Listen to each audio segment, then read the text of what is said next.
Les vraies voix Sud Radio, le grand débat du jour.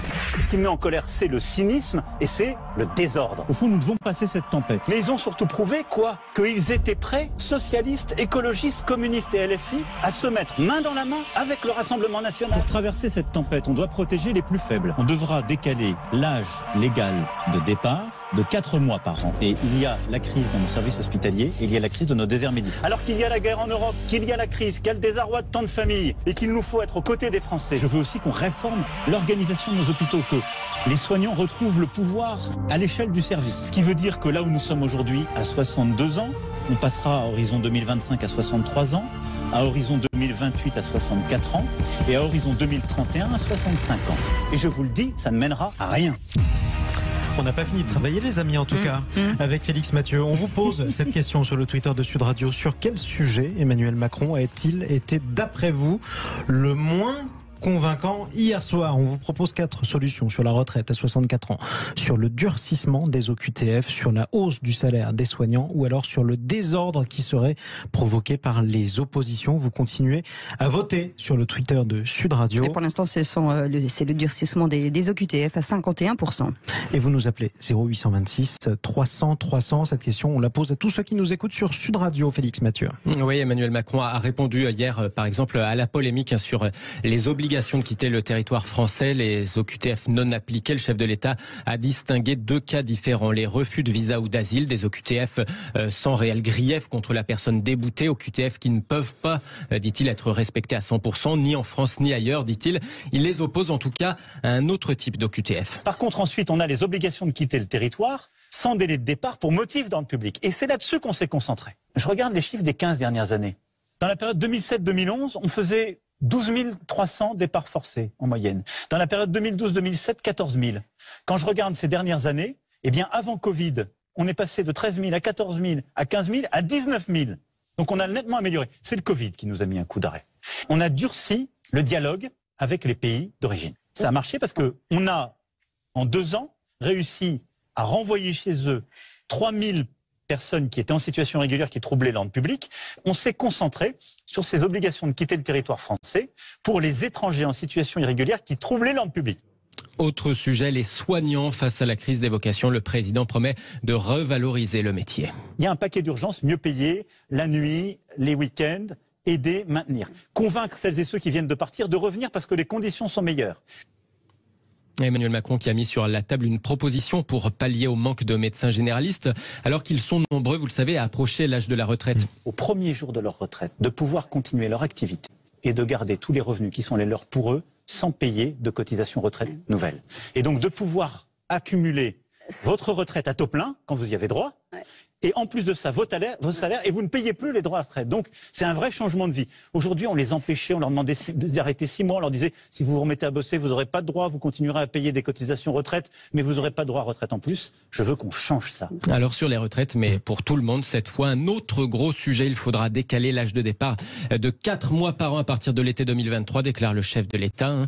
65 ans à terme, mais Emmanuel Macron, cela dit, se dit ouvert à des aménagements. Si certains sont prêts à s'engager à dire, nous, on ne veut pas aller jusqu'à 65 ans, mais par exemple, on serait prêt à aller jusqu'à 64 ans, mais en contrepartie, si vous faites ce geste, on est prêt à travailler un peu plus de trimestres. Parce qu'il y a une autre façon de faire, c'est pas que l'âge légal, c'est travailler un peu plus de trimestres. Moi, je suis ouvert. Le tout, c'est que notre modèle retombe sur ses pieds, si je puis dire, et que nous, actifs, on finance bien la retraite de nos retraités. Donc oui, il y a une concertation, mais pas pour ne rien faire.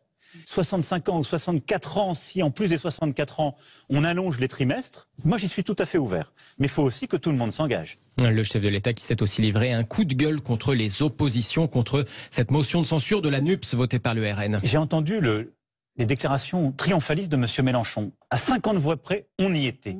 Mais qui est ce on?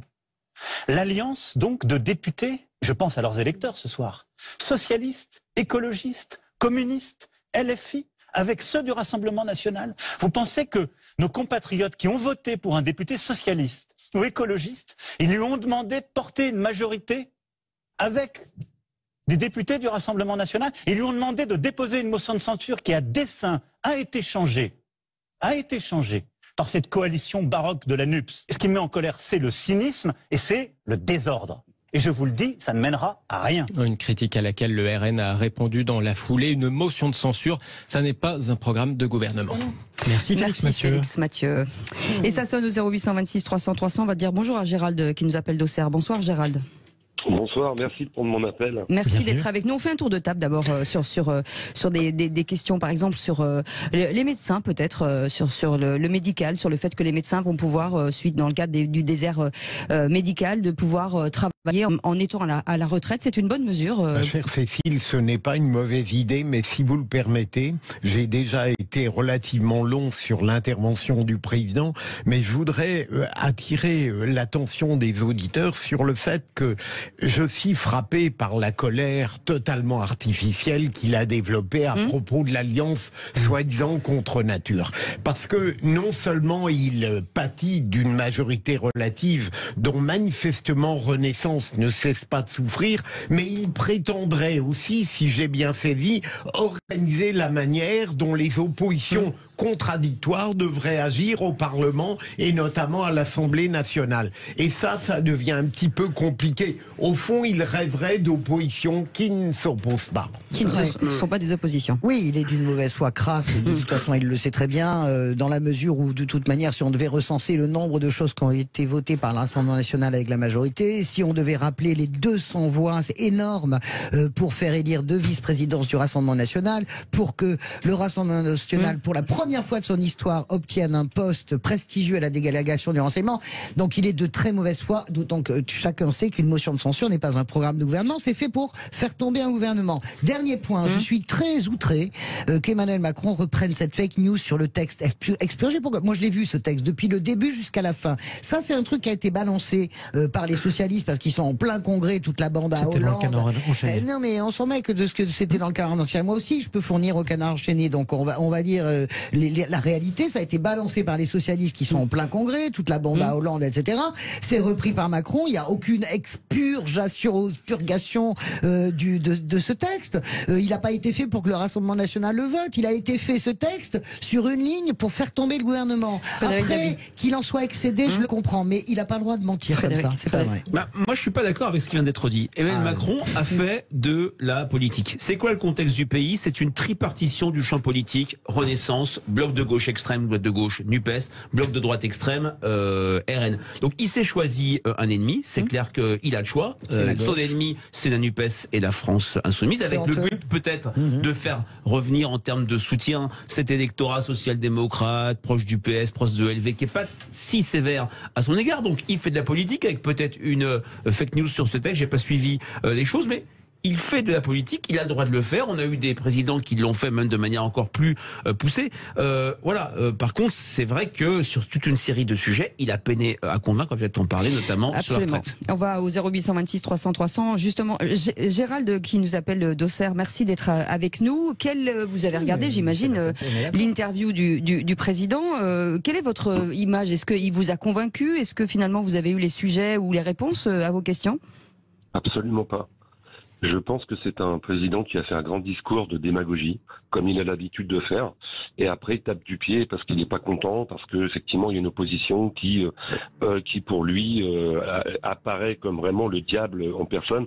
Alors moi je vais revenir sur autre chose, c'est-à-dire qu'il a totalement oublié la France d'en bas, quoi. Il est toujours au même point. On a des gens qui n'arrivent plus à chauffer, on a des gens qui n'ont plus de travail, on a des gens qui sont pas bien payés, on a des gens qui ne peuvent plus manger, qui ne peuvent plus chauffer. Et là, il nous fait sa crise de nerfs parce qu'il n'est pas heureux d'avoir une opposition. Ça, c'est le premier point. Quand il parle des retraites, je rappelle quand même que la sécurité sociale est en équilibre jusqu'en 2070. Donc, il est en train de faire travailler les gens plus longtemps avec des raisons qui sont totalement délirantes. Oui. Pardon ? Infondé, je disais, pour vos... Absolument. C'est totalement infondé et c'est facile de dire, vous allez travailler et puis je ferai peut-être des efforts si vous en faites. Je crois que les gens font des efforts depuis longtemps.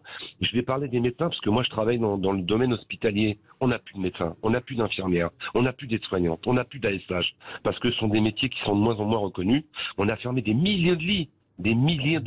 Et là, il nous fait encore une leçon de morale. C'est ça qui est très gênant chez ce président, qui pour moi n'est pas du tout sur la même ligne que certaines personnes en France. Je dirais, et je reviens sur la France d'en bas, les gens qui travaillent, les gens qui sont toujours à la peur de perdre leur travail, qui se disent ah ben j'ai un travail, mais j'ai peut-être travaillé jusqu'à 70 ans, pourquoi pas? Et qu'est-ce que je vais faire? C'est quoi le lendemain?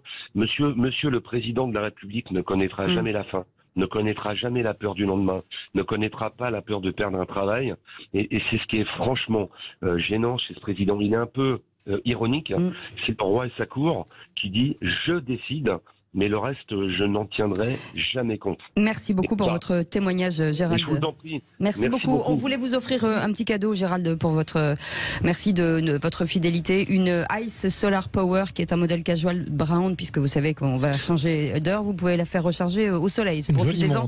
On en a encore pendant 10 jours. Et merci de nous avoir appelé. Non, c'est nous votre cadeau. Vous avez gagné toute notre estime. C'est nous votre cadeau. On n'attend pas le duo qui anime. Merci, Gérald, de nous avoir appelé. C'est comme Gérald voulait commenter 0826 300 300. On revient à vous, répondrez à Gérald justement sur les sujets. Des déserts médicaux d'ailleurs dans un instant. Bienvenue à tous sur Sud Radio. Les vraies voix Sud Radio, 17h-20h, Jean-Marie Bordry, Cécile de Ménibus. Les vraies voix sur Sud Radio jusqu'à 19h. Nous revenons sur l'intervention du président de la République hier. C'était sur France 2, vous l'avez vécu également avec Philippe David et Cécile de Ménibus sur Sud Radio. Nous sommes avec Françoise Degois, avec Frédéric Dabi, avec Philippe Bilger et avec vous tous qui nous écoutez sur Sud Radio. Vous nous appelez d'ailleurs 0826 300 300.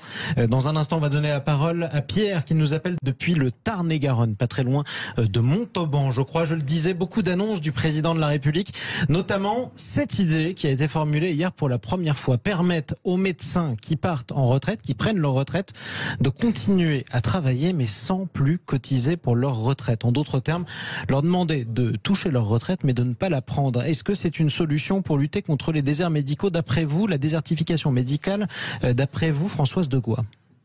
Moi, je pense que toutes les solutions sont bonnes. Donc celle-là aussi. Oui, parce que quand on parle de déserts médicaux, on s'imagine un peu là où je suis né, c'est-à-dire les paysages de montagne. Il faut 2 heures pour arriver dans les fonds des vallées, etc. Donc ça, c'est ce qu'on imagine du désert médical. On se dit, mais la réalité, c'est que le désert médical touche maintenant des villes moyennes. Je pense, bien sûr, je pense à Laval, je pense à la Mayenne, je pense à des villes vraiment moyennes, 40, 50 000 habitants, qui se retrouvent dans des situations totalement exsangues.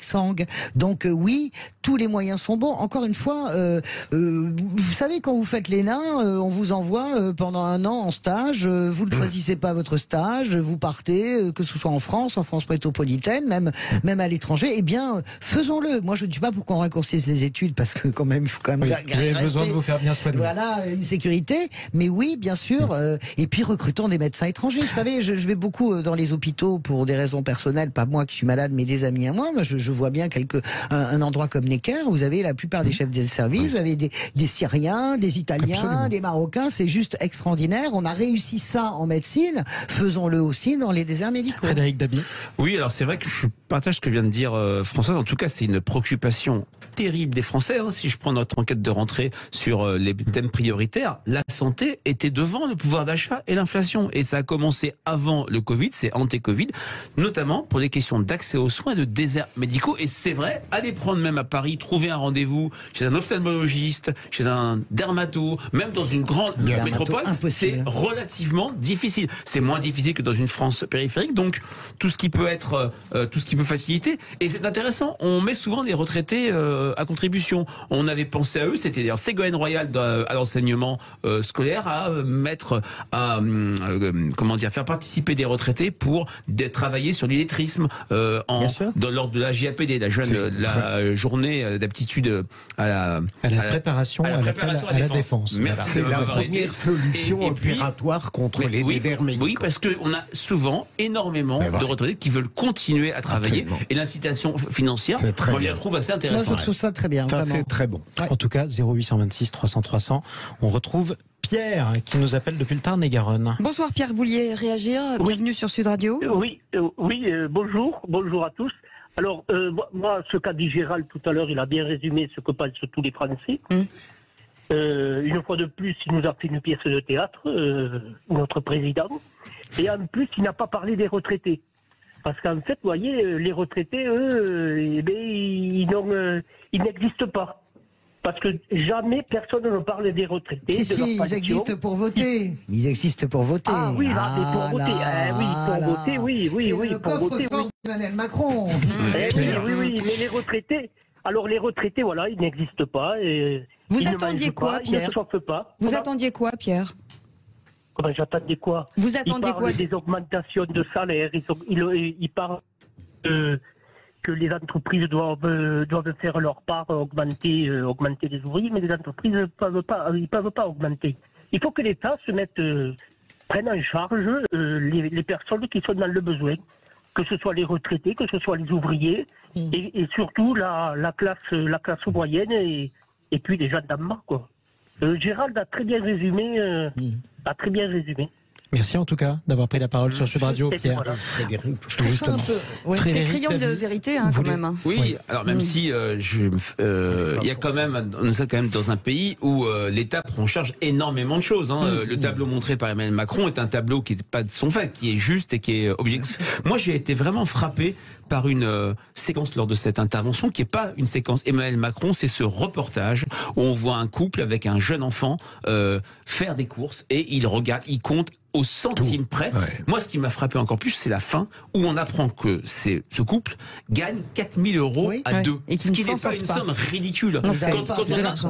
Quand on interroge les Français dans une enquête IFOP JDD, une question posée pour la première fois en 1948 par l'IFOP, combien faut-il à un couple avec 2 enfants pour vivre? La moyenne, c'est 2 973 euros. Et n'oublions pas ce qui a été au cœur de la mobilisation des Gilets jaunes, c'est le travail qui paye mal. Et là, de ce point de vue-là, nous sommes assis, quand on entend ce que dit Pierre et d'autres personnes, sur un baril de poudre. Oui, moi, d'autant que les gens ne sont pas fous. Ils écoutent aussi, je pense toujours à Philippe Aghion, que je connaissais très bien dans une vie précédente, car il était conseiller économique de Ségolène Royal, et Philippe Aghion a beaucoup conseillé Emmanuel Macron. Quand Philippe Aghion, qui était le conseiller qui passait par la grille du coq pour aller discuter avec le président de la République, qui a même élaboré une partie de son programme, explique qu'il est injuste d'augmenter l'âge de la retraite. Pourquoi? Parce que les comptes de la retraite sont à l'équilibre pour les 20-50 ans qui viennent, et qu'en réalité cette augmentation va faire rentrer de l'argent dans les caisses de l'État,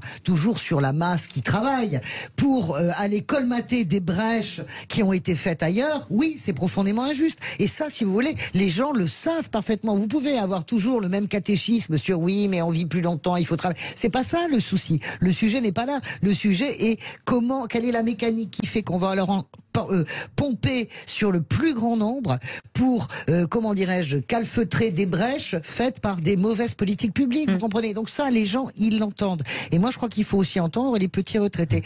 C'est vrai que il peut pas parler de tout non plus à la décharge d'Emmanuel Macron, mais il y a beaucoup de petits retraités qui ne peuvent pas se chauffer, qui sont à 17 degrés, qui mangent pas, même s'il y a des minima vieillesse. Moi, je suis désolé, on est un grand pays riche, on doit pouvoir assumer la misère de tous. Un autre aspect sur lequel nos abonnés attendaient beaucoup Emmanuel Macron, sur l'immigration, un peu le citer. Jamais je ne ferai de lien existentiel entre immigration et insécurité, mais en même temps, aurait-il pu dire, quand on regarde la délinquance par exemple à Paris, a dit Emmanuel Macron, oui, l'immigration illégale est très présente dans les faits de délinquance. Philippe Budger. C'est très amusant, si j'ose dire, que les sujets que je considère comme essentiels arrivent à la fin et qu'on a l'impression qu'Emmanuel Macron se défausse de ses problèmes sur Gérald Darmanin, qui retrouve les sources de son passé pour préparer son futur. Ça va être futur. C'est survolé peut-être ce sujet. Alors moi j'ai bien aimé, évidemment, parce que je sais à qui s'adresser quand il a parlé comme ça, j'ai bien aimé l'idée du lien existentiel. Je suis assez sévère sur le pédantisme intellectuel d'Emmanuel Macron quand il parle d'ipséité, qu'il utilise des mots qu'on est 4 à comprendre. Mais j'ai bien aimé sur le lien existentiel, j'ai bien senti. Oui, ça m'a parlé. J'ai bien senti la différence qu'il fait. Alors c'est vrai que il y a une immigration, il y a une délinquance des gens en situation illégale, mais je mets en parallèle le nombre de gens peut-être en situation illégale qui travaillent en Île-de-France.